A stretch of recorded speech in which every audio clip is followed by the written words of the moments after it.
Yeah. So I have to leave a little bit space for intro music. Yeah.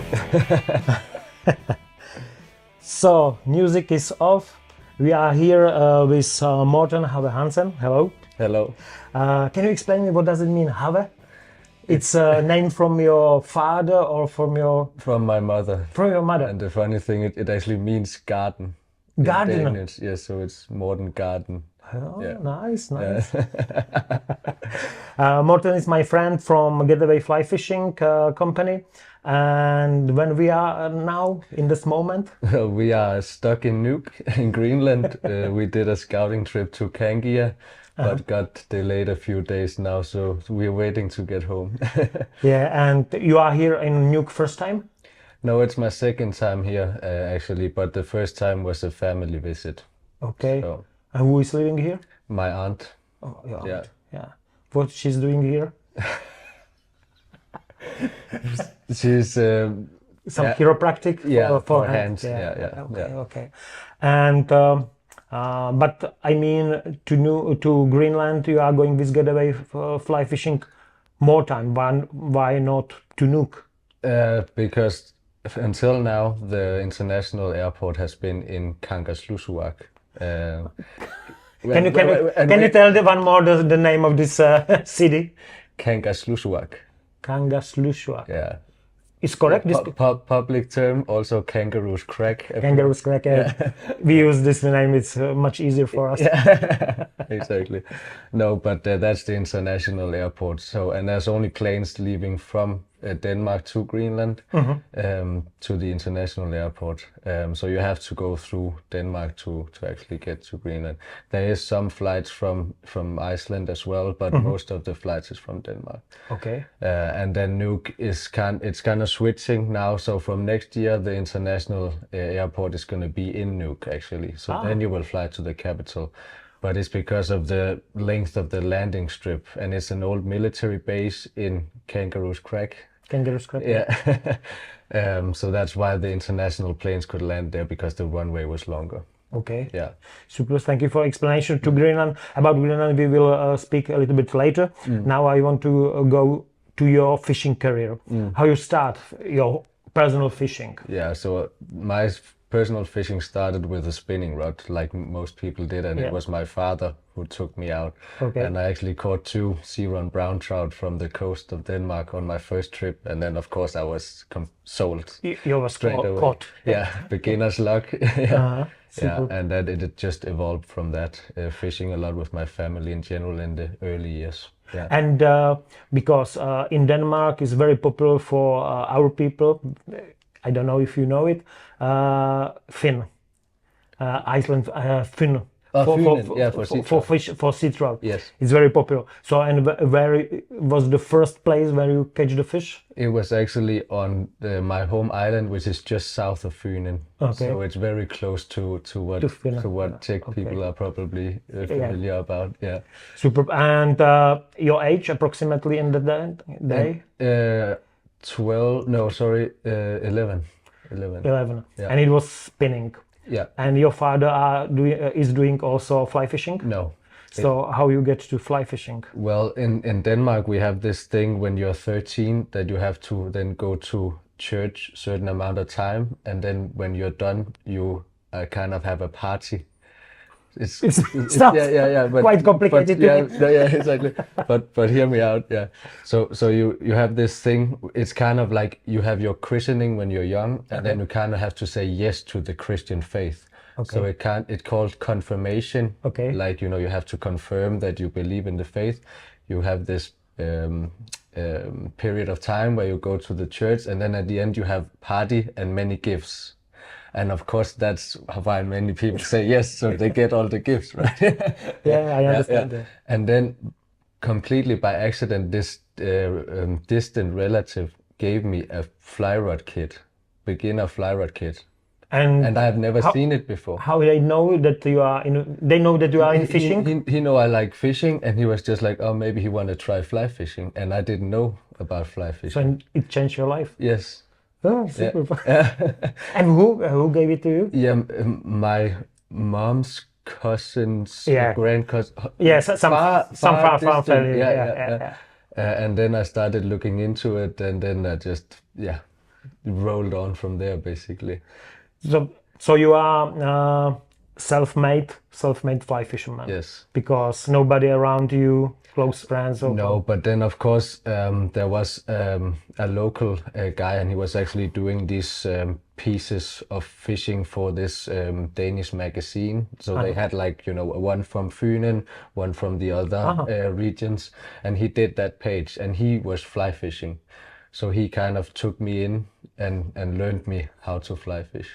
So you meet him personally? Yes, and it was he was a friend of my grandmother actually. Yeah. Super. Yeah.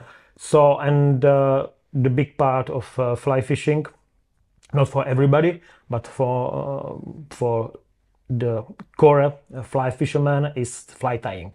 Yeah. How you started with fly tying? Because I have to say that I got one fly from you, actually 2 flies from you, and it worked really well in a river where we were. Yeah. So, and it looks really nice, well tied. So how it was with you with fly tying? Well, then when I started to get more into fly fishing, there was this school in Denmark each autumn, which is like, you know, we have an autumn break. Every school has this 1 week off, right? Yeah, some holidays. Yeah, exactly. And then it's like a 3-year course. So you have, you know, first year, second year, third year. And then there's these instructors there. And then the funny thing is later on, I actually became an instructor there as well. But then I went there, and then they have these workshops where you can either make lures or you can make fly tying. Okay. So I went to the fly tying, and I learned how to tie the first one, which was just a small wet fly with some lead and some dubbing, you know. Yeah. And that's how it started. And this is course which you have to pay it, or this part of yeah, but leisure it's time? kind of complicated because there is there's like a Danish sports fishing agency where there's a lot of clubs that is a member of it. So there's a local club, and there's several local clubs in Funen, for example, and then they can. In Finland, just in Finland is 7 local clubs. Several. I don't know. Several. I got 7. Yeah, but then you can kind of get support, so they can finance the young people going there. So the club actually that I was a member of actually paid for my stay there because they want to inspire young people to do the fishing. Yes. And today it's called the Fishing Academy, and it's still going on. Yeah. So, but it's paid. Yeah. Whoever paid it, but it's not for free. Yeah, of course, because you have staff there that makes the food, and you know it's Okay. Yeah, so it's kind of a big deal. Yeah. So, and how it is in Denmark with permits and fly fishing license? Because in our country it's quite complicated. You have to buy state license, then you have to buy fishing license. If it's correct way, you have to go 1 year as a kid to some fishing academy, and then you have some exams, and after that you finally got these licenses. Oh, okay. How it is in Denmark? In Denmark, it's quite easy actually because the fishing in the sea is free. Okay. But you still need the state's license, which is cheap, like maybe 25 euros or something like that. Then you are allowed to fish all over the coast, and you don't need any exams or anything. Then if you want to fish the rivers, these are the local clubs I talked about, because they are renting the waters from locals, you know, farmers who have the land. And then of course there is a fee for fishing. So then maybe fishing 1 year is 200 euro, 300 euro. And but this is only for part of river. Only that river. So if you want to fish 3 different rivers, you have to pay for each of them. Yeah. So there is no some license which covered all Denmark. No, because it is these local clubs that manage the water on each river. Yeah. And on these rivers, which species do you have? Species, fish. We have there's a lot, but the most popular ones are sea trout or sea run brown trout, same species, and then salmon also. Salmon also here. And then there's a lot of people fishing pike in the rivers as well. Yeah, but sea trout and salmon is the most popular fish to catch in Denmark. Yeah. So, and are you doing right now this kind of fishing, or you are focusing only fishing with getaway? I do it still. I mean, not as much as I used to, but I still enjoy going to the local rivers and also fishing along the coast like I did when I was a kid. Okay. Yeah. So many my viewers ask please your guests how many days per year they spend in the water. Yes. So how many more than spent? And that's included everything, both guiding and fishing Yeah, myself. Yeah. Ooh. 180?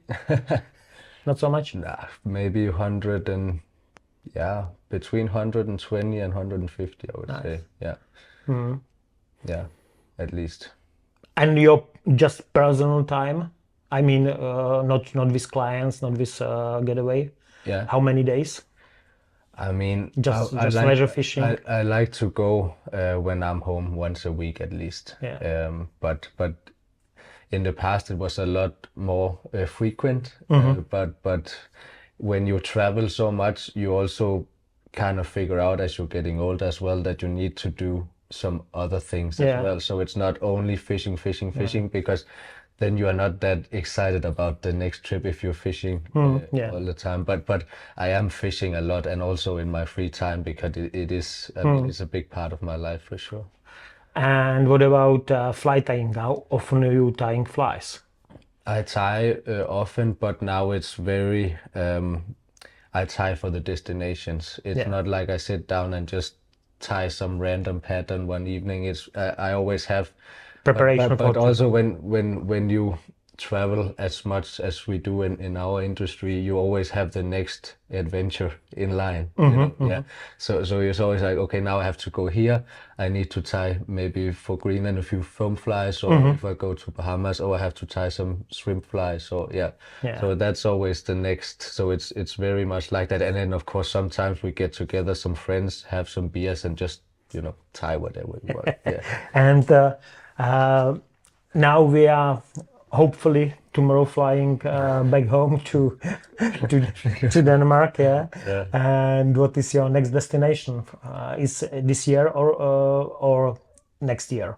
I mean as a work. Yeah, next year is Maldives in January. In January. Yeah, Yeah. that is the next destination. Yeah. Super.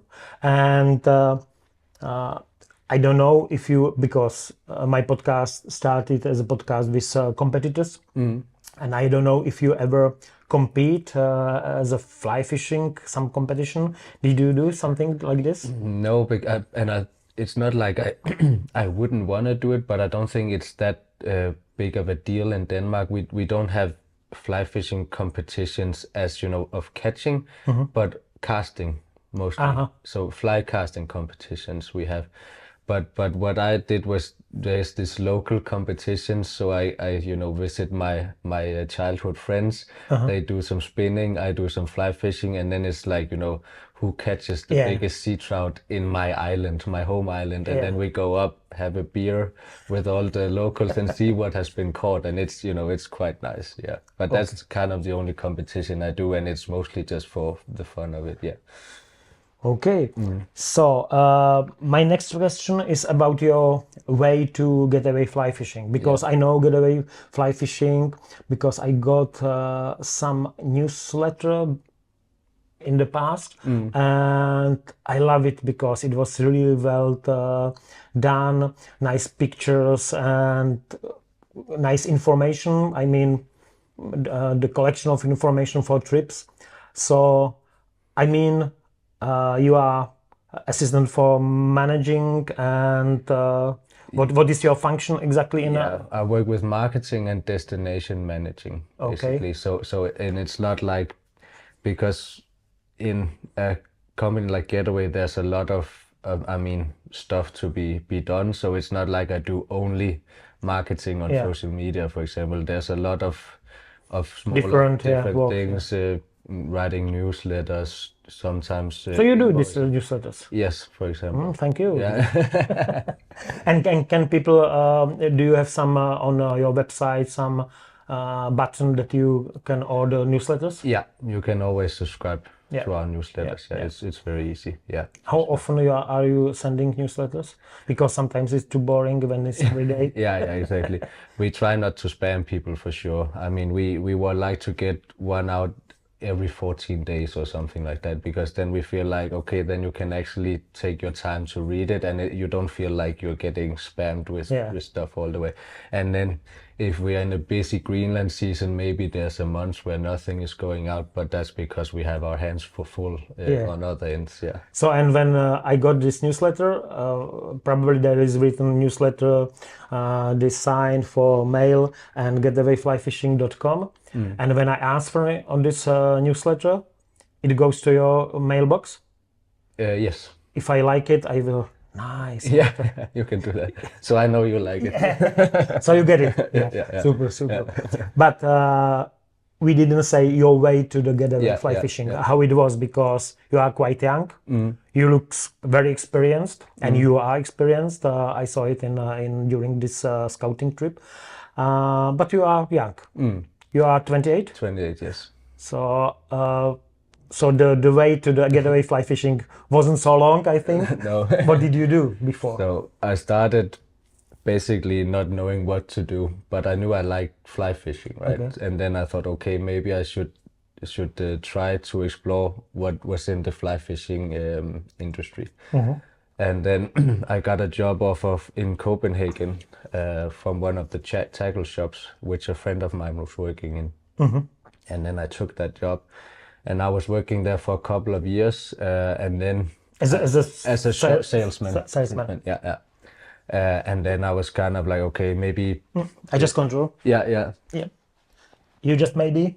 Yeah, I was just thinking, these work, because you work many days a week and you work late, and you also work Saturdays, so there's not that much free time. Then you may have one day during the week as well. But I was thinking, okay, maybe I should get some job that is more time off in the weekend, so you can have more time fishing with your friends and so on.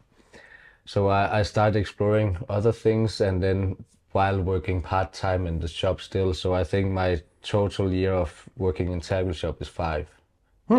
Quite off. On off. Yeah. And then I went to the university to do something completely different, software development, writing code, because I was always kind of good at math. And then COVID hit, and I was sitting in my apartment, 8 in the morning, 8 in the evening, sitting on the computer, not only talking on the phone. And you like socializing? I saw it in the days. Yeah. This is one pub and a nice bar here. Yeah, but so I thought, okay, I have to do something else. So I kind of skipped that, and then by coincidence, one of my acquaintances called me and offered me a job in Norway guiding. So like super lucky and totally the right time, because if I would still have been studying, I would probably have said no. Because because you're kind of committing to this 3 years schedule while studying, right? Yeah. But then I quit that, and then I was like, okay, now I'm free to go 3 months to Norway this summer. 3 months? Yes. And what does it mean, guiding for 3 months in Norway? Because when I'm guiding, I take people just to some locals' water. Yeah. I never been in another country for such a long time. So you were kind of rented by some lodge, or how it was? So the camp manager there was also Danish. Okay. And that's how we knew each other.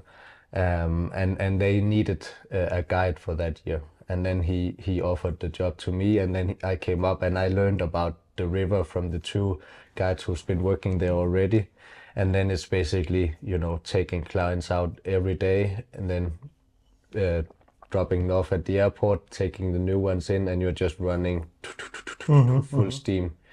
So there was not just for 1 day stay. No, it was for this is classical. Like 6 days of fishing plus traveling, right? Okay. Like most operations do. Yeah. So, and if I will get such an offer, and I don't know if in that time you had some experience with fishing salmon, I will be a little bit afraid. Yeah. Okay, I know. And what about you? Yeah, no, but You have I enough self-confidence for this? yes, because I did. I mean, from the second I started working in the shop was also the second I started salmon fishing actually. So I already had like 5 years of salmon fishing experience. So the key there was not really to learn how to salmon fish, but to learn the river. And you can only Found the do that, places, and yeah, you can yeah. only do that by actually being there and seeing it. But I mean, when you know how to read a river and you have your guide colleagues helping you to understand where the fish are, it's quite you can quite quickly adapt to it. Yeah, and then also when guiding in Norway, there's also some clients who needs different kinds of help as well. You know, when also some the first day, okay, first task, get the fly in the right place, you know, so we do some casting practice and stuff like that. Yeah. All right, but let's get back on track, because then not long after that, I Thomas, my boss, actually reached out to me saying that he had this Maldives program. And that he wanted to see if we could kind of elevate it by having someone on site throughout the season.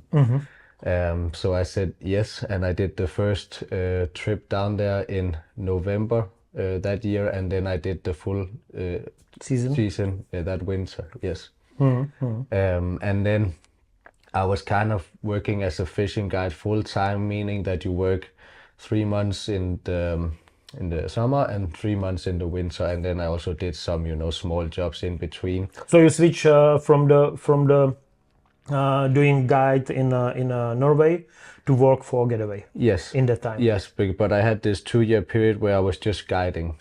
So not only you ran stuff. Yeah, You I were was just rented. traveling around guiding for people. Yeah, and then the situation in Norway changed, and I didn't really want to be there anymore. And I said to Thomas, okay, if you want to figure something out full time, then now is the time for me, because otherwise I will try to find another way. Yeah. And that's how it then started. And now I've been working there for 2 years this winter. Yeah. And how many people is Getaway? It's only me and Thomas. Okay. Yeah. Phew, it's good. Yeah. Two people, Yeah. so many distances. Yeah, I see. And I know, because I was here, you are doing Greenland. Yes. This is your one destination. Another destination you already talked about is Maldives. Yes. And do you do another destination? Yes, then we have the Bahamas. Okay. We have Austral Kings, which is king salmon in Chile. Then we have Camp Cargo, which is in Argentina, fishing for sea trout. And then we have actually new from this fall, Tapam again, which is Nicaragua jungle tarpon. But that was actually closed down since COVID, because it's in a remote country far away in the jungle. It's hard to operate when there's COVID and you don't have any partners down there to manage the lodge and so on. Yeah, but we will open that. Yeah. So quite a destination. Yeah. And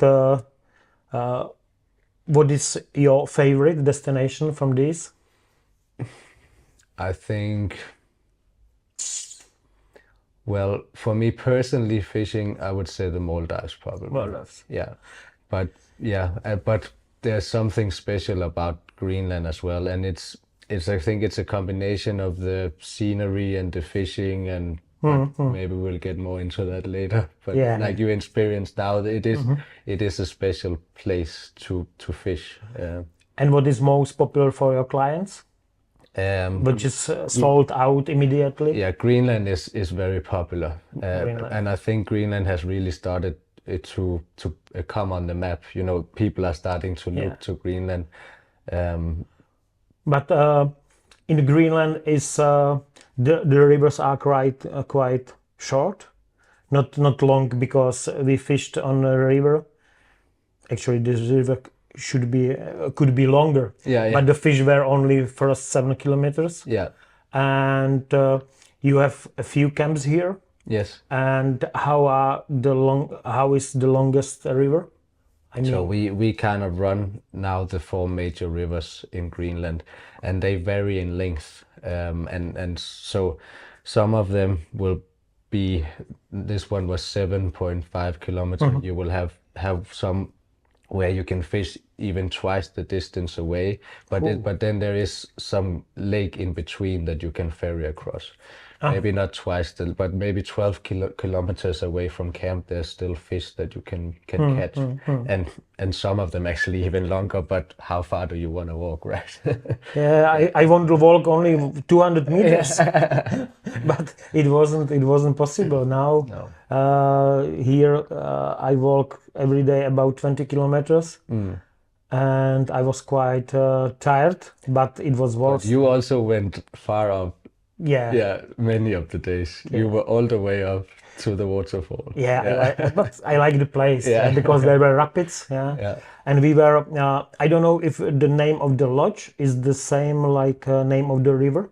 Yeah. Can we say or is secret place? No, Kangia River. Kangia, yeah. Yeah. So Kangia River, Kangia Lodge. Yeah, Kangia River Lodge. Yeah. So for explanation, we flew from Copenhagen to Kangaroo's Crag. Yeah. From Kangaroo's Crag, we flew the small bus type of airplane to Maniitsoq. Yes. And in Maniitsoq, we got a boat, and about 2 hours we go to the fjord, across this part of sea to the fjord, and there is on the cliff there is lodge. Yeah. The lodge owns by Bo, very nice guy, very strong guy, look like Viking. And I remember the story when Jay was asked how he did some recipe for dinner. Yeah. And the Jay said to Bo, if I told you this recipe, I have to kill you. Yeah. And Bo said, good luck with that. Exactly. Yeah. Man like a bear, a huge one, and very nice one. So, and we had the luck that he was there with some boys and taking care about lodge. Yeah. But anyway, explain or describe the place, our listeners. Yeah. So the Kangia River Lodge, it is basically one of, in my opinion at least, one of the nicest rivers in Greenland to fish. And it was actually also my first time there this trip.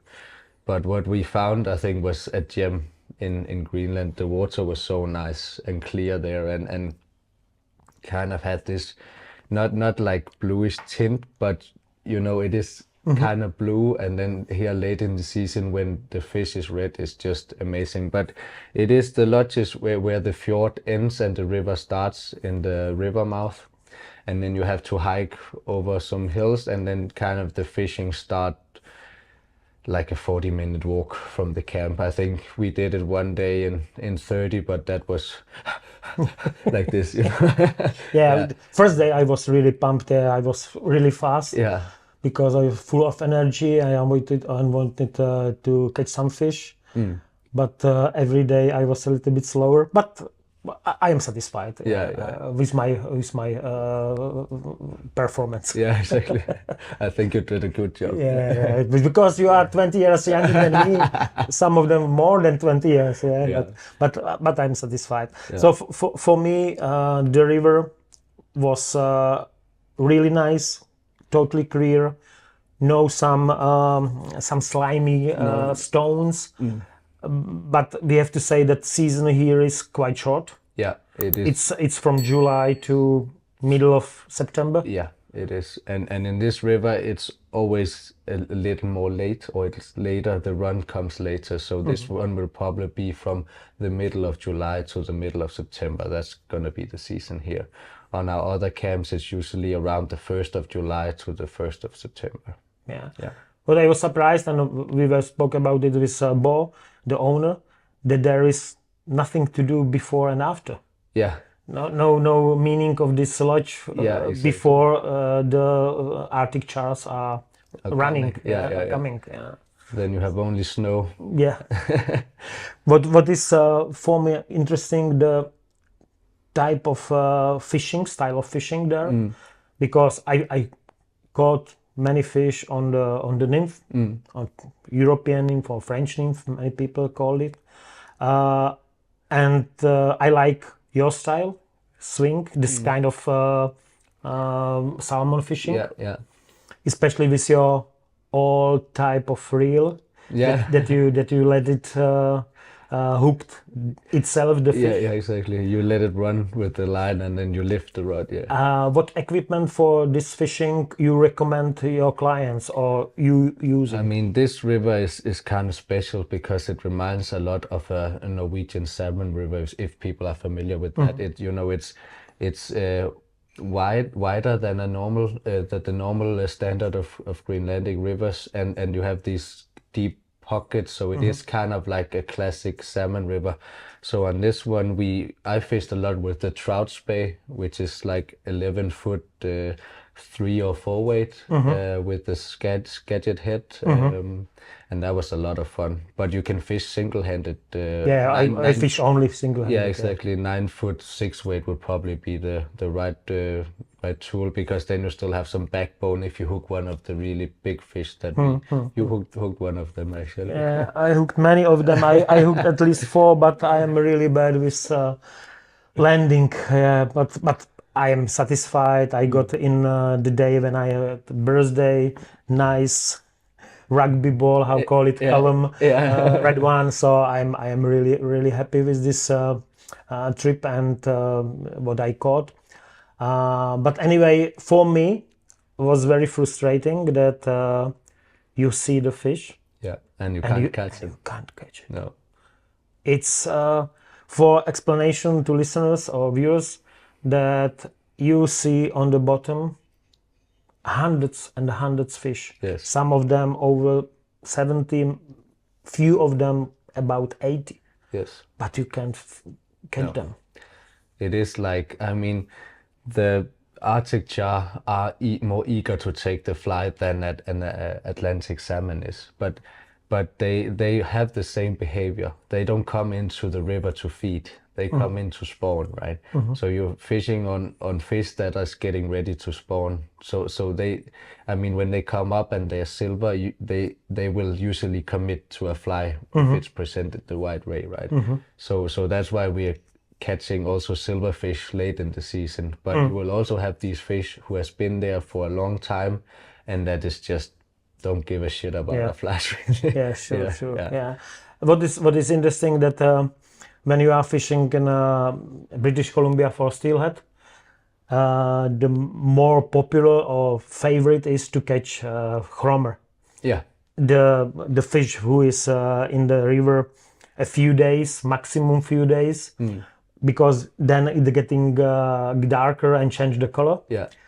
But here it's opposite way. Yeah, exactly. Yeah, because it started with silver and ended with totally red. Yeah, exactly. How it's possible? This? Yeah, it's extraordinary. The color variation from, like you said, totally silver to red is just amazing. And these redfish, like we caught this week, they're so beautiful. Yeah.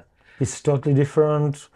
Red belly, some dots, and then the white stripe on the fins. Yeah, exactly. But it also kind of varies from what people want to do, because there's some people want to catch the redfish, and some people want to try the first runs of fresh fish coming in, because in the start of the season there's not that many redfish, but you have big schools of fresh fish coming in every day, bigger than in the rest of the season. There is fresh fish coming in throughout the season, but in the beginning you can have these really massive runs of fresh fish, and when the big fish come in like that, then you have a bigger chance to catch them than when they have been in the river for, let's say, 2 weeks or 3 weeks. Okay. Yeah.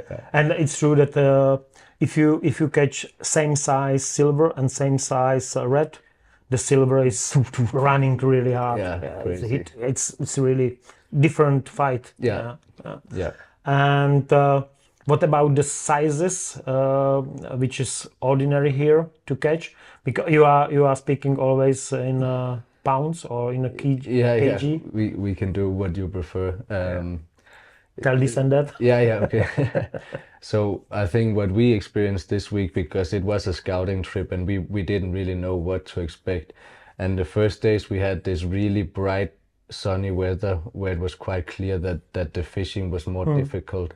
So there the average size was smaller, maybe like 2 to 3 pounds, and then later in the last days we had some really good fishing on the bigger fish when we had this overcast, like what we would call in Scandinavia perfect fishing weather. Yeah. And then there the average size grew to, I would say, maybe 4 pounds, something like that. Would you agree? Maybe 5. Yeah, but maybe it's also the changing of our fishing. Yeah. Because from the start everybody wants some numbers. Yeah. At least me. Yeah. To be a little bit calm. Yeah, exactly. And then I focused more on the bigger fish. Yeah. I try to find some fish, but I like really much the place under the waterfall. It was the farthest place, so I had to go there. But in these pockets, it was incredible. Yeah. So huge fish standing there, and I don't think I don't know what is more frustrating, to catch one fish per day or catch nothing and see so many fish in the water. Yeah, exactly. It's so. That's actually also why my favorite fishing is swinging, because I go crazy. I mean, in Denmark we don't do a lot of nymphing like you do in Czech probably. So I'm not used to seeing the fish and nymphing for them and refuse. No. So so if I do like this 3 times, nothing, I'm like, oh, fuck this shit. I move on. Yeah. Understand. Yeah, but for me, not this type of fishing, not this place, is one of the best sight fishing. If you see the fish. Yeah. And doesn't matter if it's attacking dry fly or taking some nymphs, but it's very popular, for example, in Tasmania. They call it polarized fishing. Yeah. So you go through the really shallow lakes and just cast just on the fish which you see. Yeah. And then it's really thrill moment. Yeah, when if it will work. Yeah. It's really. So Greenland, Kangia River is for next season your new destination. Yes. We just tried here. Yes. And what is in Greenland your other destinations? Yeah. So we have Camp North, which is a tent camp north of Sisimiut, and then we have the Erfalik Lodge, which is probably like the most luxurious fishing lodge in Greenland, and then we have this camp. More luxurious than Kangia? Yeah, because it's newer. Yeah, I make a joke because first 2 days we have no electricity. Yeah, we slept in a sleeping bag. Yeah. Callum, our friend from Scotland, was wearing all the things because it was quite cold. It's kind of like when you come to a new lodge and you don't know anything about the logistics in the place. You kind of have to figure out what to do. Yeah. For me, it was totally okay. No worries. So this luxury, how is the name of this luxury lodge? Erfalik Lodge. Erfalik. Yeah. Okay. And then we have Camp Napiaset, which is also a tent camp, but it's a bit more private. So it's like for groups of, let's say, 8 people, friends, they can book, so they are themselves. Okay. So if you are a group of let's say 8, you can book this camp only for yourself. So it's kind of like this private camp. Yeah. And other camps are other way? Yeah, but there you have, I mean, if you are a group of, but there the capacity is bigger. So you will have 11 rods in Camp North and 11 rods in Erfalik. So of course, if you are 11 friends, you can book a week there, no problem. But that's kind of the idea with Napiaset, is that you can do that. It's so small that smaller group. Yeah, exactly. But yeah, and the cool thing about the 4 rivers is that they differ. It's different.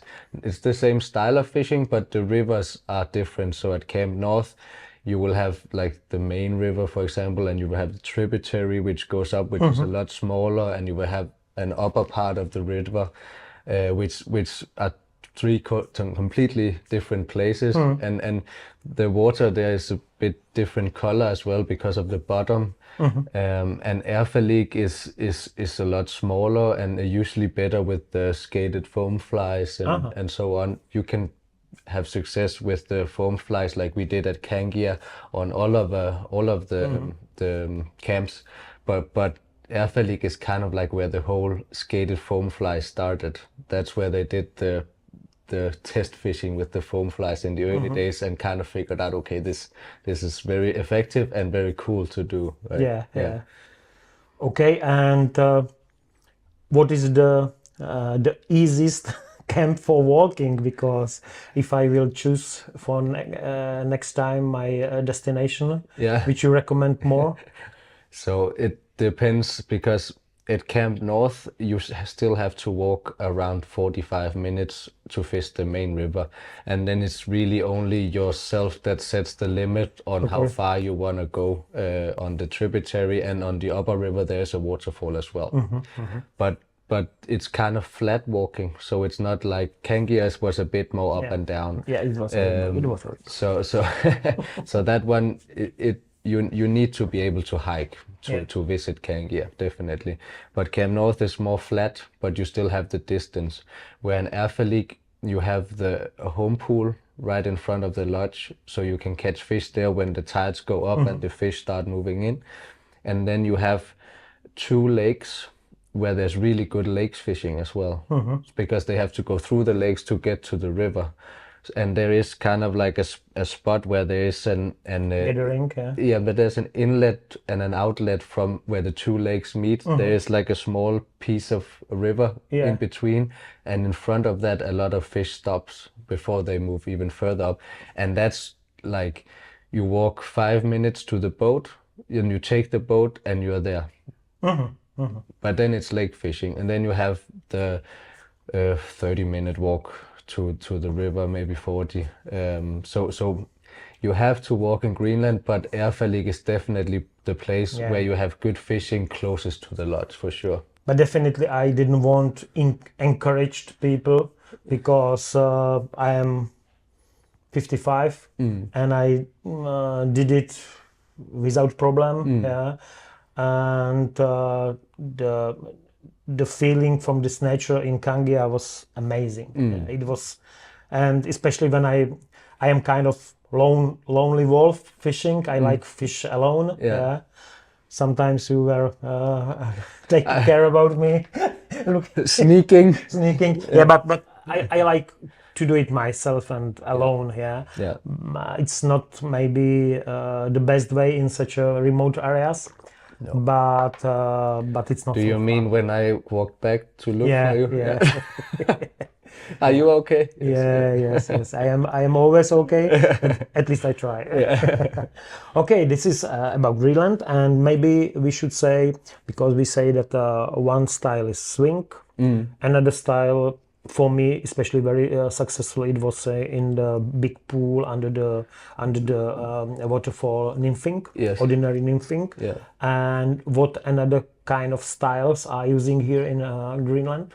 So we'd use nymphing, and then we use swinging, like classic for salmon. And then of course you can also do some different techniques with the streamer, where you put it across, mend it up to get the fly down, and then stripping it across the pool. Callum had a lot of success with that. And then we'd have the skated foam flies in the surface, and also actually what works really well is swinging with the nymph.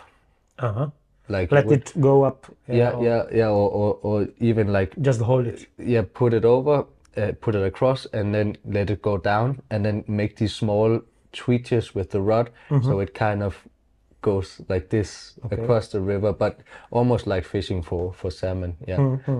But that is the most like common techniques. And then there's also people catching them on classic dry fly fishing, but it seems like the skated foam fly in that case is better. But you can do it, and that's the cool thing about Greenland as well.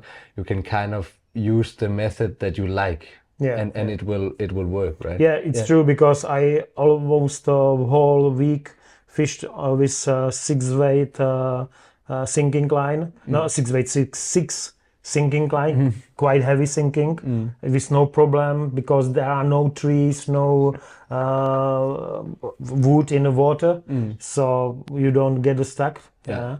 So and you fished with some polyleader or Yeah, some skagit.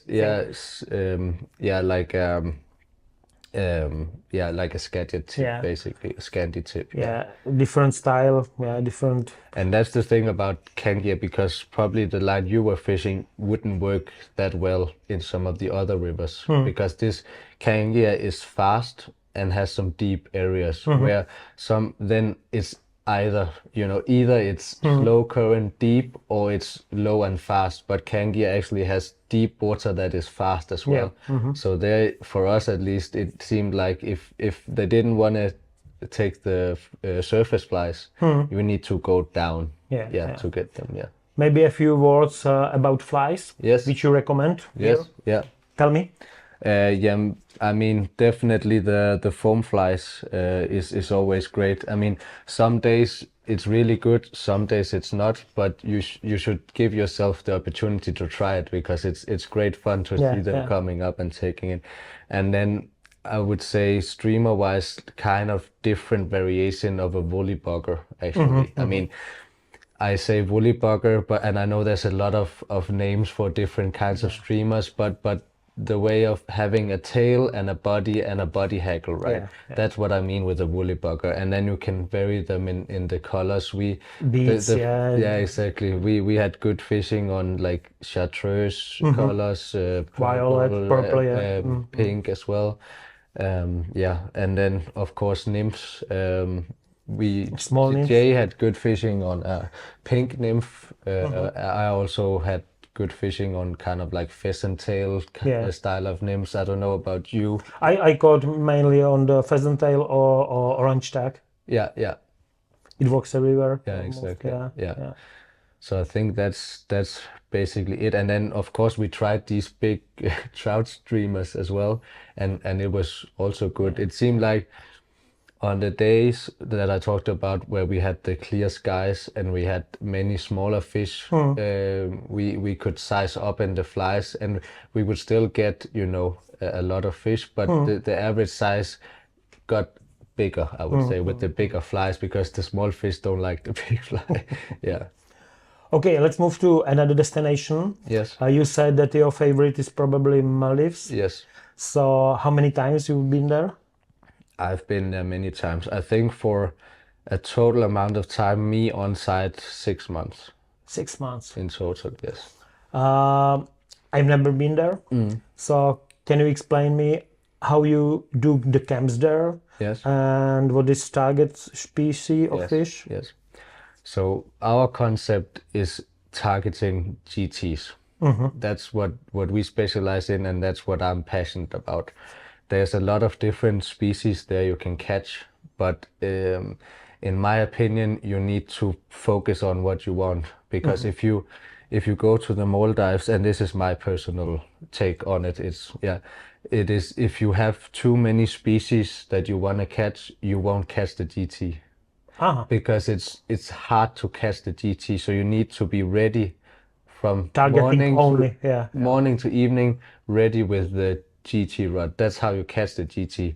The more time you spend fishing for triggerfish, bonefish, and in my opinion, you can have. I mean, if you want to catch a bonefish, you should go to the Bahamas, because there's a lot of bonefish in the Bahamas, and the fishing there for them is great. In the Maldives, I think you should. I mean, bluefin trevally. We also target boha snapper, and even sharks you can catch as well. But that's kind of what we do, and our setup is that we have a speedboat that can take us to many different spots. Then we have a dinghy, and then we drop off people. We are 6 anglers fishing, and then I'm guiding, so I'm rotating between groups of 2. So you will be fishing with a partner, and then there will be 3 teams, and I will kind of rotate and guide between them. And then we are targeting these GT spots.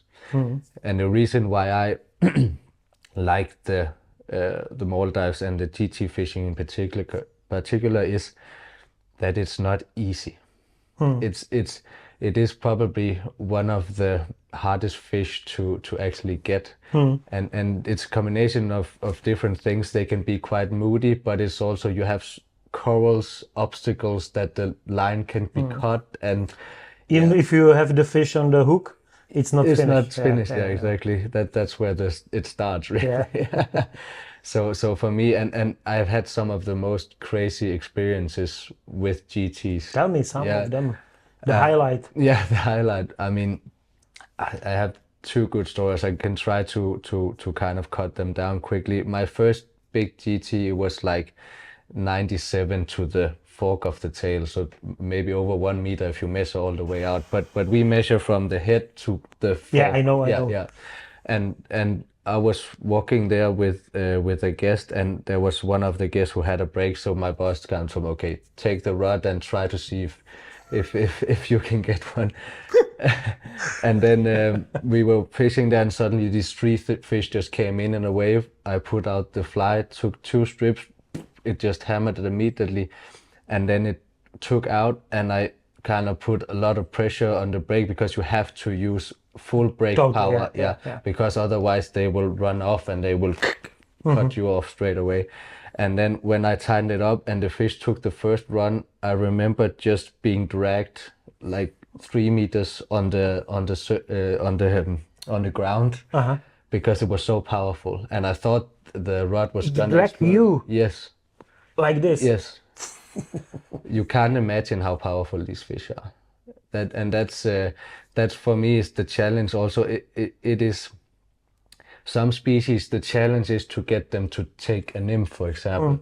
But for when I'm fishing for GT, the challenge is actually also being able to, land them like that. And it sounds like it's challenge to survive. Yeah, almost. It is very hard work, and and then when you get that fish and you have been fighting like crazy and you're out of breath, it's rewarding as hell. Yeah, it is. Okay, but I got that fish, and the funny thing about that was it dragged me. Then I had 1.5 years ago.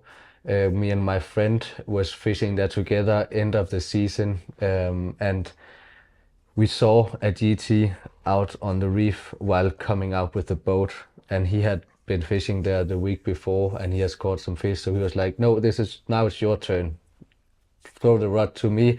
I run, and the fish was going like this, and I went like that, and then I put out a long cast, but it was behind the fish, so I kept running, and then it's like, okay, I just have to aim directly for the head, because usually we cast maybe 7 to 10 meters in front of them, not to spook them, but I was like, okay, this is my last chance. So I put the fly out there, I took 1 strip, there was this wave coming up, so I couldn't really see what was going on. I could just feel the tension through the wave, so I just did like this, hit it like that, and then it just went, and then it went around a coral, and then I had to run, towards the coral so it wouldn't cut me off. So the fish was going like that, and I was going like this, and the coral was here.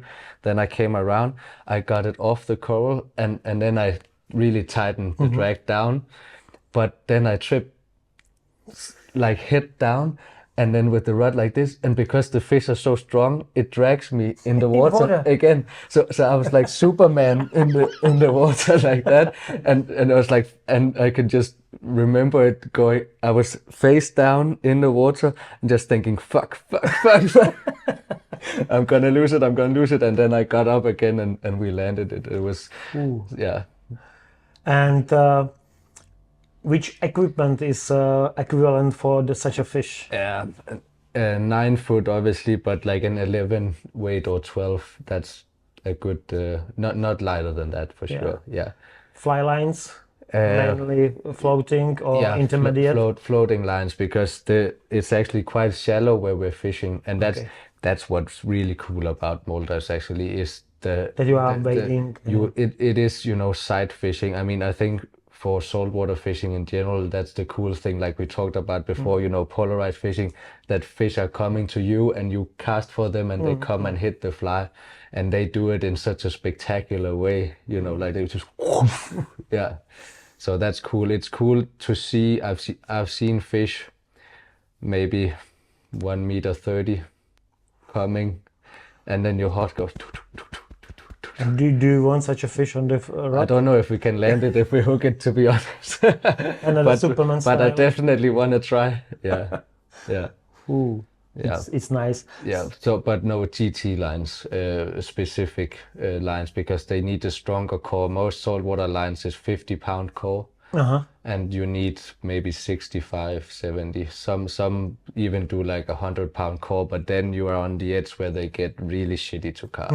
Yeah, And diameter of tippet 1.0. 5.0. Yeah, It's like for cutting grass. yes, exactly. Yeah. Yeah. And what about flies? Well, Doesn't really matter, or in my opinion, it doesn't. I mean, because the fish are quite moody, so when they're not feeding, they're not feeding. Yeah. Doesn't matter how good your pattern is. But I mean, we like black streamer flies, and with the eyes and everything, so it looks nice. But I think it's mostly for us, Yeah. not for the fish, because when they are hungry, they will just hammer what's in front of them. Yeah. When they are feeding. Yeah. and maybe not only what is front of them, sometimes it's even behind them. Yeah, exactly. Because I had such a story also in Denmark, in Finland, that I cast, and I cast like this, and I saw some swirl of sea trout. So, and I try really fast to strip it and recast on that place, and immediately I got the hit, got the take, Yeah. and it was definitely this Yeah, fish. exactly. Because they saw everything and they are fast, and I think GT are even more faster. The thing about the GT is they have such big eyes, so they can see much better than we can. Yeah. So I mean, I was guiding a friend of mine at one point, and he was because we had some overcast weather. We were at a hot spot, and I was like, okay, we can't really see that much now, but I think we just do a couple of blind casts just to make sure that we covered the area before we went. And he cast out here, and then 30 meters that way, he saw a fish rolling, or what? That's what he thought it did. Yeah. And then it was actually going for his fly. It wasn't hunting something over there. It was start. It's the start. Phew. And then the second, he was just like, oh, did you see that? And then poof. So they can travel, I mean, 30 meters like that in no time. Yeah. And in Maldives is group of 6, you said? Yeah. Yeah. So same place you are going, or do you have also different camps or kind of this? We try to move around tactically, also because the GT fishing is not like any other style of fishing, because they are very sensitive to fishing pressure. So if you fish the same spots all the time, the fish will know. Yeah, so then they won't take the flies. So we try to spread it out over a large area, because then you will have more fish that will be eager to hit the fly. Actually, yeah. What about equipment? I mean, because not everybody has such equipment. Yeah. Supply also getaway equipment to customers, or just recommendation? Just recommendations. Just recommendation. Like you received before this trip, we have this List precise of, pre-trip plan of what to bring and what not to bring. Yeah. Yeah, I like this very much, this list and prep planner list. It's I mean, in general, what we do with all the things that we put out is really to make a large effort in making it look nice and have some valuable information in there, because we like when the pictures are nice and you can actually learn something from what we're putting out, right? It's not just something that you know what I mean. Yeah. But sometimes people are expecting maybe more than they can get. I mean, this is in this time of social media, because everybody see only the successful end. Yeah, exactly. Yeah, successful end with big fish, but didn't see the thousands cast before it. No, exactly. And that's the thing about the Maldives and the GT fishing. I mean, for me, it's the coolest fish to catch down there. Like we talked before, there's other species you can target as well. But what I recommend our clients is that if you come to us, it's for catching a GT. Yeah. That's what we want to do. That's what we strive to do, right?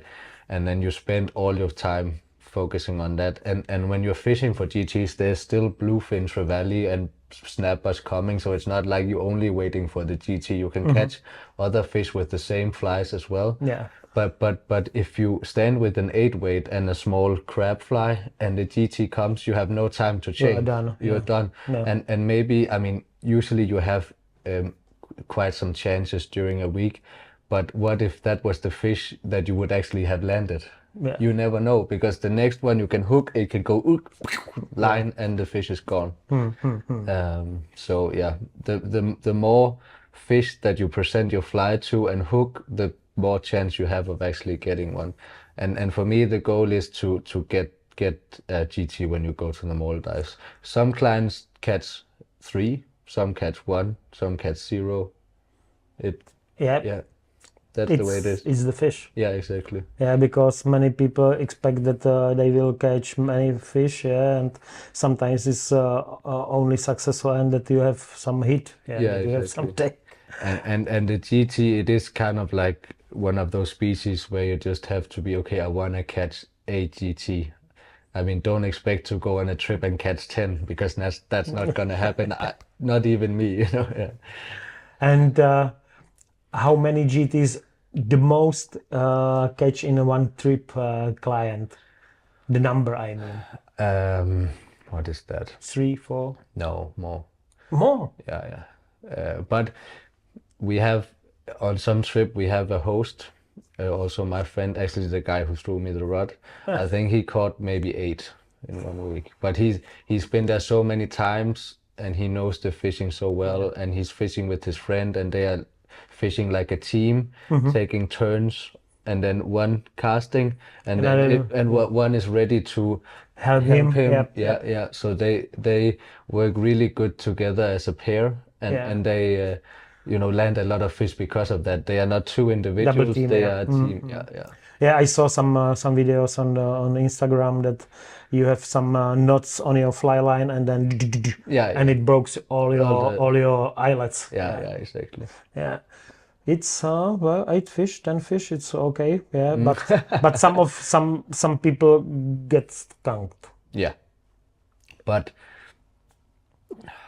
it's also like if you come to Maldives and you're not a decent caster, you will have a disadvantage already, because then the first step is to actually learn how to cast with these heavy tackle, right? And if you're not a decent fly caster, I would say, I mean, in general, I would say if you haven't done any saltwater fishing before, I would recommend that you do a bonefish trip first. Okay. Because you do it well. At first you sell Bahamas, then you sell Maldives. Okay. No, but that's also how I did it, actually. I went to a bonefish trip many years ago. That was my first saltwater trip, because you learn to walk the flats and you learn how the fishing is. You learn the warm temperature.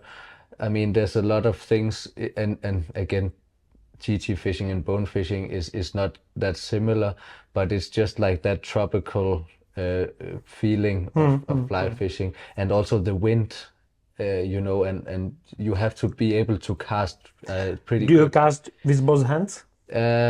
Only not for fishing, only when practicing. But then I cast like this. Yeah, but backhand. Yeah. Yeah. Because when I spoke with my big friend Martin Drosch, and he said to me that he was on Cook's Island, somewhere down there, and he said that guides there, everybody can cast both hands. Yeah. Because of wind. Yeah, exactly. Yeah. But you learn how to deal with the wind. But my point was just, if you are a decent fly caster, then you have a lot better chance of actually being able to put the fly on the right spot when the GT is there. And if you do that, if you put the fly in the right spot, in most of the times you get a chance. At some point you will definitely get that fish. I mean, I would say in general, there has been exceptions, of course, but like if I can pretty quickly on the first or second day, I can see, okay, this guy is probably And gonna. it's not. Yeah, no, but then it was like, okay, these guys will probably be able to land the fish on their own, and these guys probably need some Some help. help, yeah. Yeah. Okay, this is Maldives, Yes. and you said that maybe before Maldives, Bahamas. Yes. This is your destination for bonefish. Yes. A few words about this, Yeah. about this destination. It's Acklins Island, which is the southern part of Bahamas, and it's kind of a unique bonefish program because it's partly self-guided and like Greenland, right? So there will be a host there to Explain to our listeners what does it mean, host. Yes. So a host will mean that you will have a guide traveling with you who has been there before, know the spots, will organize the day, divide the water, all these kind of things, right? So basically, a man who is connected to Getaway that knows the drill of the destination. Yeah. Okay. So he will kind of help also if someone hasn't done any bone fishing before, he will probably fish with them on the first days to kind of get them into it. But then you have cars that you can use, and we have kayaks, and then you can sail out to flats, and we have like detailed maps where you can see, because about the bone fishing, there's a big difference if the water is like this or it's like this. Because if it's like this, the bonefish is not there, of course, and if it's like this, they are. But if it's like this, they are not either. So you have to hit that in between, the perfect water level. That's the key when bone fishing. It is to hit the perfect water level you are walking in. If you're walking to your knees, it's too deep. If you're walking To ankles, maybe too shallow. Yeah. So you have to find perfect around the middle of the shin. That's kind of the perfect depth. So that's why our maps is so important, because then you will have a red circle, a yellow circle, and a blue circle. Then it's like, okay, this is for high water, this is for low water, this is in between. So you can kind of make a route on the flat. So you will be fishing most of the time where the fish should be, right? And then we have guides down there that you can book as well. They will take you out on a skiff. So it's not like you can't get a guide, but it's not that we don't have Not necessary, it's not guided every day.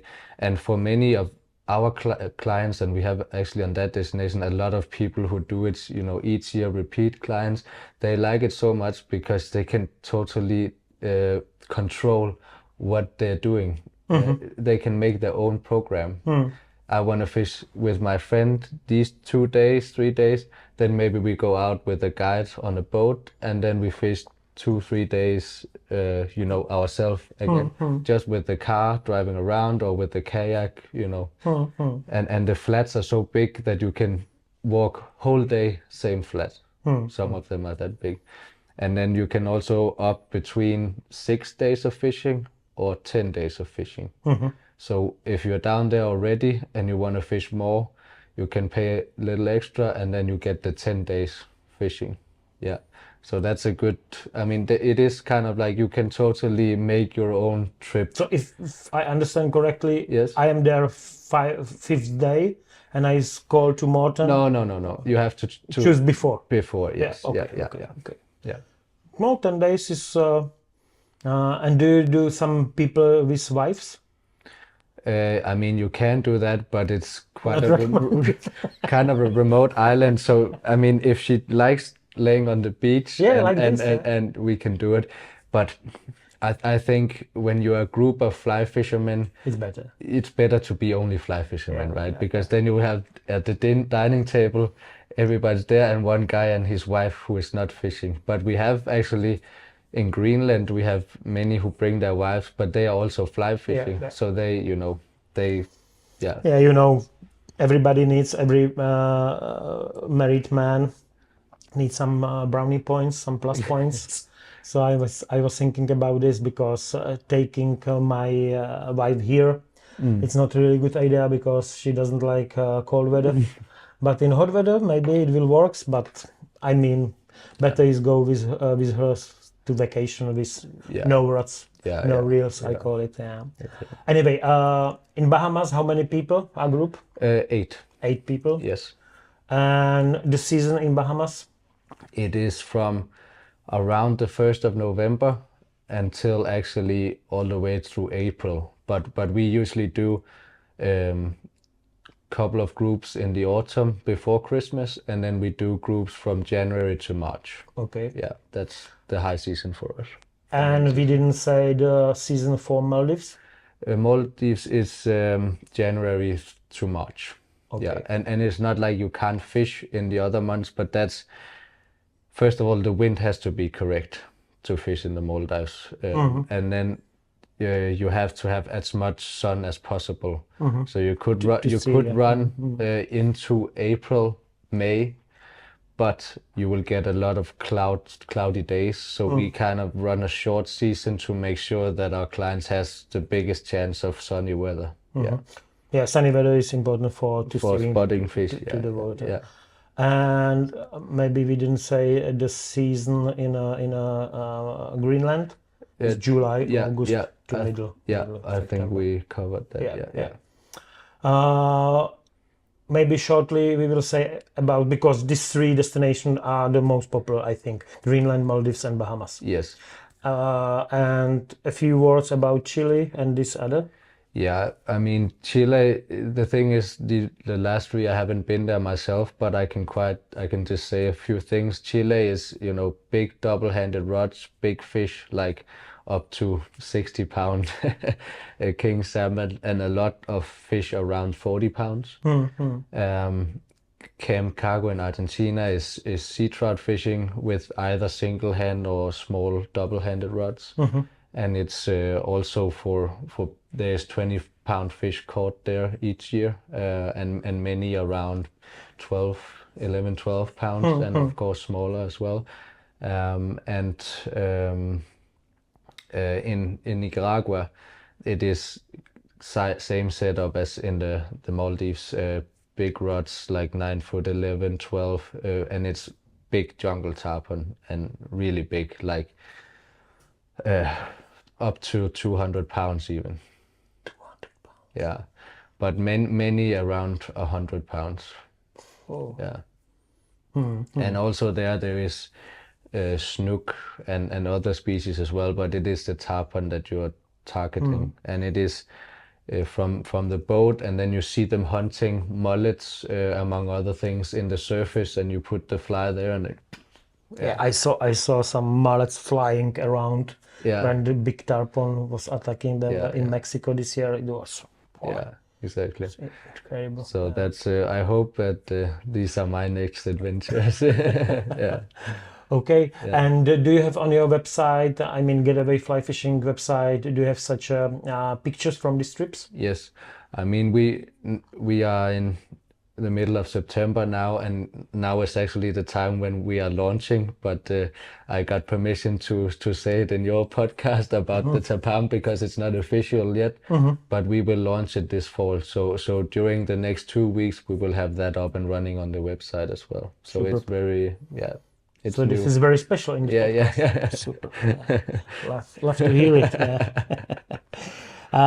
Another question: when I am going away from Getaway Fly Fishing, your favorite equipment which you use? What I mean rods. brands or Doesn't matter what you say, because I'm asking always on podcast, if you are going to the river, which rod do you take? And many people will say 3-weight rod, for nymphing longer, for dry fly shorter.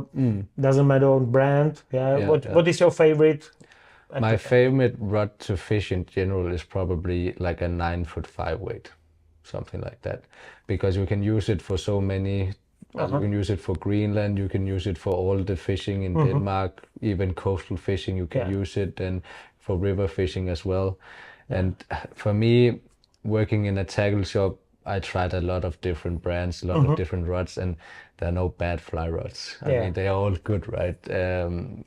I have some deals with some brands, so I get them cheaper, and that's why I'm using them. So it's not like it's not like I totally love this one brand, for example. I like fly rods in general. I think there's a lot of good manufacturers out there, but like a 9-foot 5 weight, because it's also such an enjoyable thing to cast, right? Yeah, yeah. Yeah, and it explains me that you are not doing French and anything so much. Yes. If you prefer so short. Yeah, yeah. But actually, I have a 10-foot 5 as well for night fishing in the rivers in Denmark. Night fishing? Yes, What because does it mean? it means that you target sea-run brown trout, the one you were fishing for in Funing, the big ones, when they come up the river to spawn. You fish in these small rivers, maybe like these two beds here, like from 5 to 10 meters wide, and you fish in the nighttime, because then they like cover, they like shelter, so they move out from the shelter during the night, and then you can catch them. But then there's a lot of obstacles, stuff, and then it's easier with the 10 weight to get around the obstacles and fish like this. So I have the 10 weight well, but I haven't done that much nymph fishing in my life. But I also think in Denmark there's not a lot of places where it's good. I mean, you can in small rivers for grayling and brown trout, but that's kind of far away from my home, so it hasn't been that accessible to me. Yeah. And one more question about permits, because you said on the coast it's for free. Yeah. You need only stage license, Yes. and you can buy it on the internet, I think. Yes. And I actually think it's free when you're under 18 and over 65. Not So yet. soon it will be free for.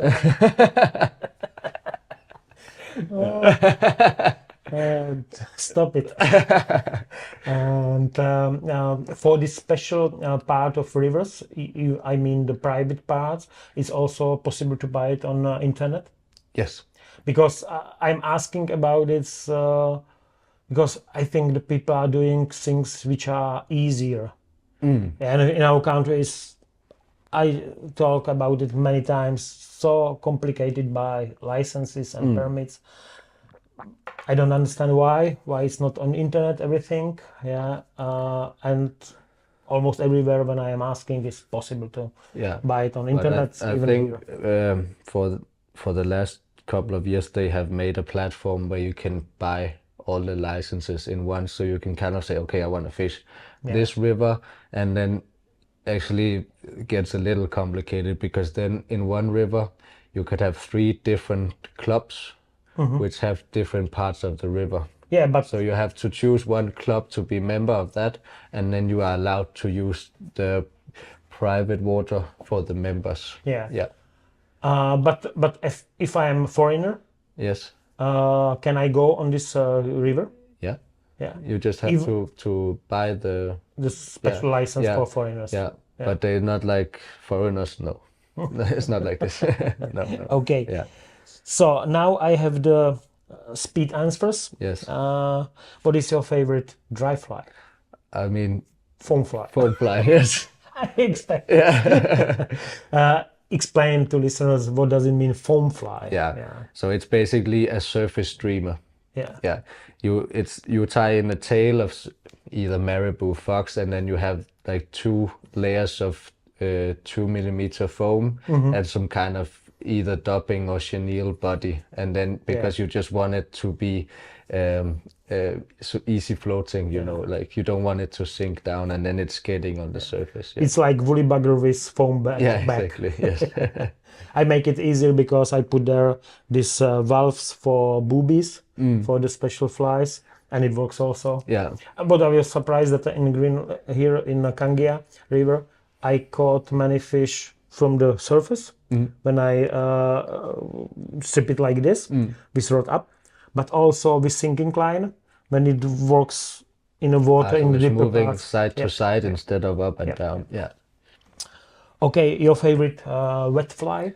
I don't use wet flies that much, but we have this pattern in Denmark, which is a small like tail, a butt, and then you have 3 hackles there's Call it Ulsak. Ulsak. Yeah, Ulsak. it I is know. I know. a I know this. Swedish pattern, but it's very popular in Denmark as well.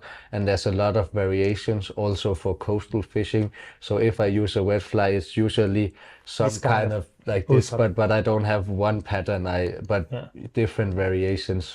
Yeah, Your favorite nymph? pheasant tail. Pheasant tail. Yes, Your favorite streamer?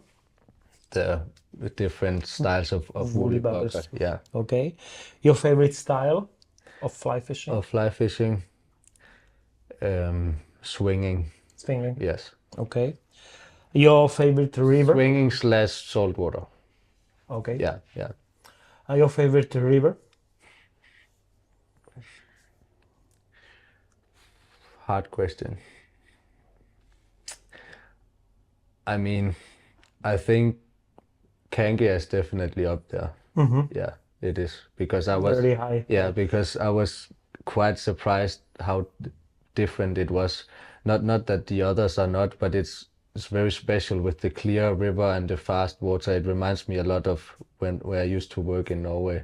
So maybe the Kangia actually. Okay. Yeah. Your favorite lake? But for you, it can be sea. Yeah, yeah.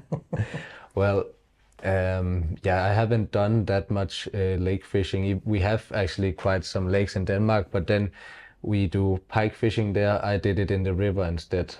Yeah, but if I should say an area, it would be the coast around Langeland, which is my home island just south of Funen, because I know all the spots there, and yeah, it's always nice to come back and then okay, if there's a fish, probably it's around here and around there, and yeah, so on. It's good to know. Good Yeah. to know. Now I have question because everybody thought that my guests are perfect, but sometimes you have some fuck up. Yeah. Even Morten had maybe some fuck up. Do you have some problems which you? I mean, something lost, something broke during fight, during this and that. Yeah. Can you remember for such a thing? Yeah, I have several, but the one that pops into mind probably is I went to Norway salmon fishing this year, and I took out my brand new rod, and I had to fish down and it wasn't actually my fault, but then I was fishing the run. I did a couple of casts, and I was like, okay, now I have enough line out that I can really try to see what it can do, and I did it, and it broke in the thickest part of the blank, Thickest. like 5 centimeters above the cork. And it was like, a thunder going through the valley, and I almost dropped the rod because I got so scared. It was, fuck that. That was scary, but I'm sure there is a lot of fuck ups, but Yeah. Another question. I didn't tell you when we make before some preparation, but I ask my guest also, what fish jump to your mind when I will say unforgettable fish? Yeah, I think it was my first kind of saltwater experience, which was on a family trip in Florida. And I rented this guide just for half a day, and we went out where the Everglades meets the Mexican Gulf. Yeah, and there's a lot of tarpon there, and they were rolling in the surface, and he was pulling in the skiff, and I was in the front. And suddenly there was this big tarpon, and it was my first time even casting a 12 weight, right? Somehow I got the line put out in front of it, and it came up, and then it missed the fly where I could see the whole fish maybe like 15 meters in front of me. It turned around, and then it just engulfed it right in front of me, and that just took 100 meters run and just. Did you land it? Yes, but like he was writing it into his book, but with the tarpon in the end, it is hard because you have to get this big fish to the boat. This was like the size of me, so quite long, and then he grabbed the leader, and then it broke because even though we put 0.80, they have like a sandpaper, in the mouth, and it goes like this when you fight, and then it was like broken. yeah. So he said we landed it, so I will say the same. But I didn't get the picture with the big fish, but we got it to the boat anyway, and But the experience was done. Yeah, exactly. Superb. Yeah. Some tip for rookies. Yeah. If you recommend something for newbies in fly fishing, what do you recommend? I recommend to not to focus on getting the best fly rod right away. Spend your money wisely, get a medium price fly rod, and buy a good fly line. And the reel is not even that important either. Get a decent reel, but a cheap one, because most of the time it will only be for storing the line, right? But get a good fly line, because the fly line is actually the most important thing in my opinion. Because if you and I got a mid-price fly rod, maybe with the most expensive ones on the market, I could cast 2-3% better, but I don't believe it's more than that. Yeah. You know what I mean? I understand that. And for traveling, this may be pretty basic, but I have like a very detailed packing list that I have to remember. So before I go on a trip, I start making a list of the things I will need to bring. So I'm also a list person. Yeah. And then I do like check, and then I pack maybe the weekend before I go, because reduce it.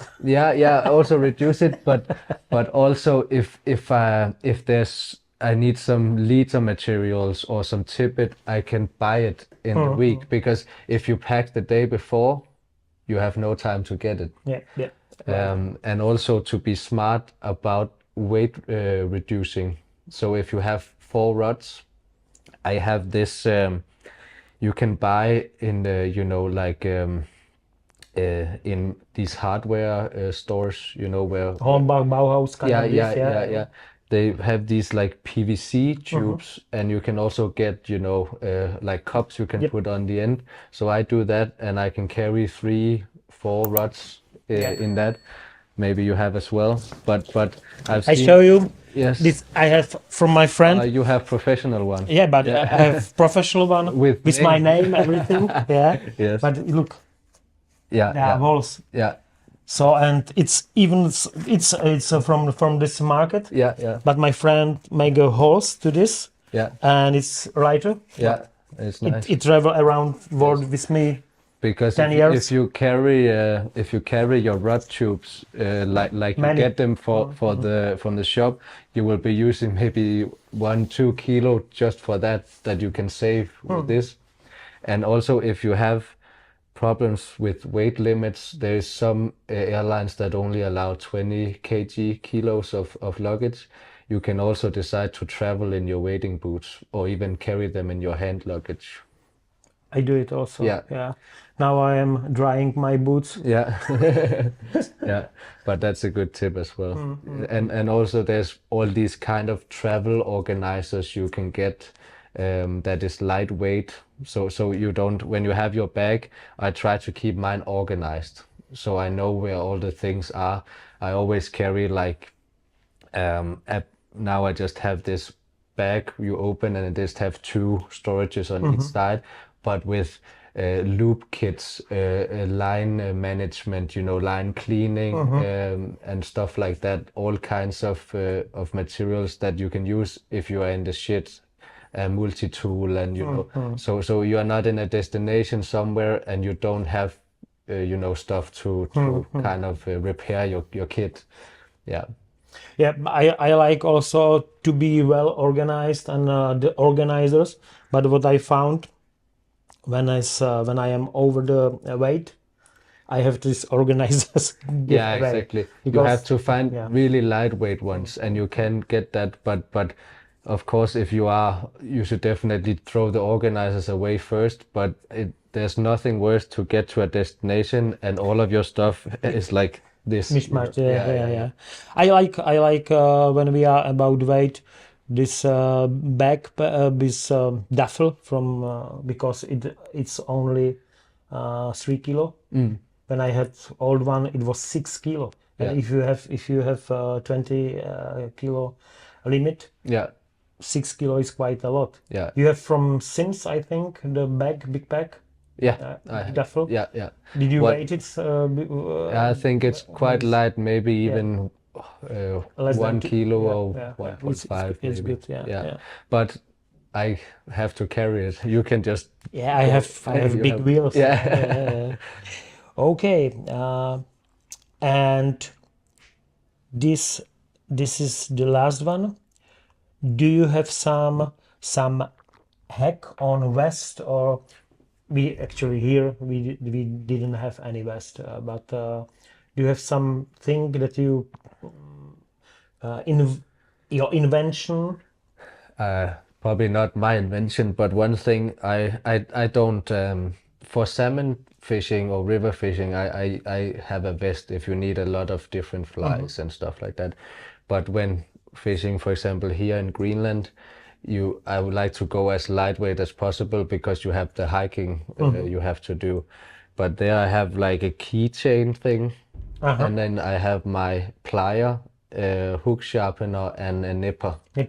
And that's always around my neck. So if I have exactly. So if I need my plier, it's always there. Some have it on the vest, or some have it on the waders. But I like that all three things are together here always. Yeah, I use it for like fishing. Mainly. Yeah. Sometimes it's a problem because the fly line is going around this. Yeah. but it's a good recommendation. I like and it. Also because then it's not in your pocket somewhere and you have to find it. It's always right where you need it. So you just pull it up, take it out, and then back again. Good tip here is in Greenland, take just cap with you. I mean a cap for drinking water. Yeah, exactly. Yeah, actually we got the present from Getaway. Yes, Thank you once more. It was nice. So you can drink water just from the river. Yeah, the water is probably as clean as it will be. Yeah. And maybe one more question about because we hiked here a lot. And I did some vlogs and I put it on already on my platform, and there was some question about the boots. If you are wading, doesn't matter what you have for boot, but if you have combination of hiking, wading, what kind of boots will you recommend, and what kind of boots do you use? Yeah, so I mean, I use the Sims flyweight, but the one you have, the Patagonia lightweight one, is a great option as well. It's an yeah.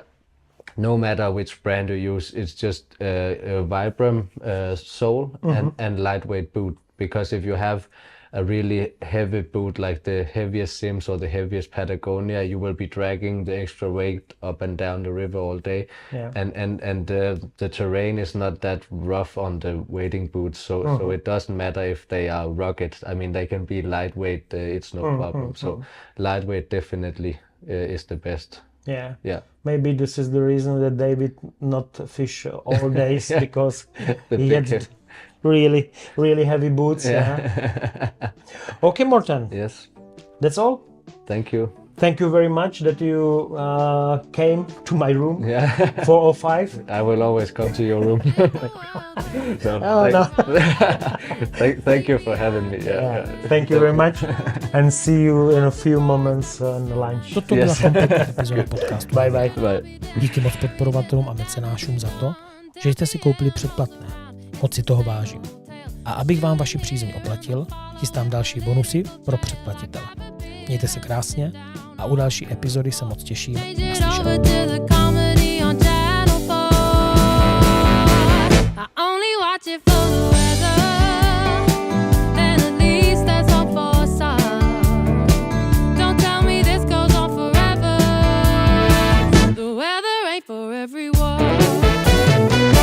All these guys in suits seem to make all this pain. What good's a rainbow without any rain? It's always crying and a question of somebody else.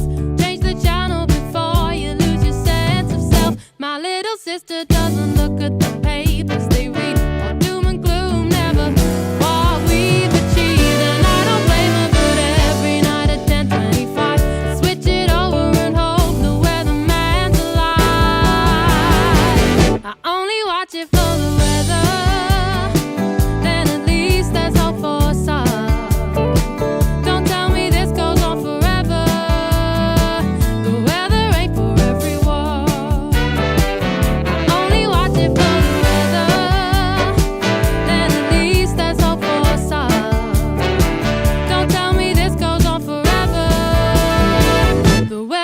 ain't for everyone. And sometimes it turns out to be a cloudy day. I know that come summertime there won't be a drop of rain. You see these problems, they are seasonal. I've given up and I don't watch at all. I only watch it for the weather. Then at least there's hope for some. Don't tell me this goes on forever. The weather ain't for everyone. I only watch it for the weather. Then at least there's hope for some. Don't tell me this goes on forever. The weather ain't for everyone.